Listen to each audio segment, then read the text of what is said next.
আমরা বিএসএফ রে কোনো সময় বর্ডারে আমরা সব সময় লেথাল ওয়েপনই দেওয়া ছিল।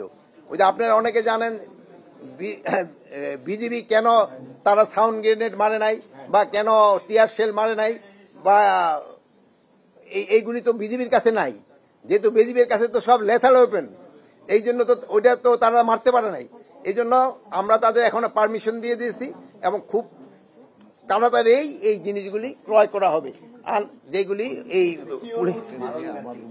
যে মরণঘাতী ওয়েপন তো ওদের কাছে আছে, কিন্তু যেইগুলি নাই, যেমন ধরেন যে টিয়ার গ্যাস নিক্ষেপ করা, যে টিয়ার গ্যাস তো ওদের কাছে নাই, প্লাস আপনার ওদের কাছে তো এই যে সাউন্ড গ্রেনেড নাই, এই সাউন্ড গ্রেনেড এইগুলি কেনার জন্য ওদের আমরা পারমিশন দিয়ে দিয়েছি।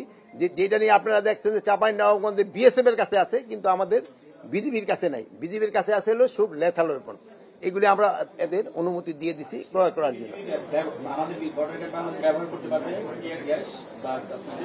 এগুলি ক্রয় করার আমরা অনুমতি দিয়ে দিচ্ছি। আগে তো ক্রয় করার অনুমতি দিচ্ছি, ক্রয় করলে কি ব্যবহার করবে না নাকি? যেসব যান ইয়ের জন্য ভাবির জন্য বাজার করে নিয়ে আন, সেসব বলেন নাকি রান্না করার অনুমতি দিচ্ছি কিনা? ওটা তো রান্নার অনুমতি লাগবে না।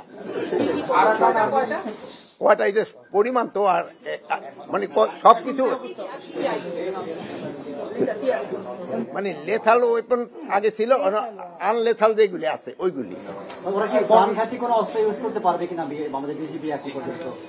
প্রাণঘাতী অস্ত্র তো ওদের দেওয়াই আছে। প্রাণঘাতী অস্ত্র তো যেই সময় দরকার হলে, এখন যদি সেনাবাহিনীর জিজ্ঞেস করেন আপনারা প্রাণঘাতী ওয়েপন ব্যবহার করতে পারেন কিনা, যুদ্ধ হলে কি ব্যবহার করবে, তা তো ওইটাই ব্যবহার করবে। মানে পরিস্থিতি হলে তারা ডিকটেট করবে কোন সময় কোনটা ব্যবহার হবে।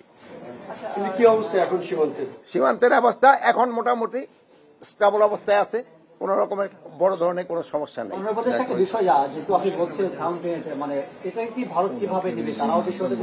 না, ভারতের কাছে তো সাউন্ড গ্রেনেড আছে, ওরা তো এটা খারাপ ভাবে নেওয়ার কোন স্কোপই নেই।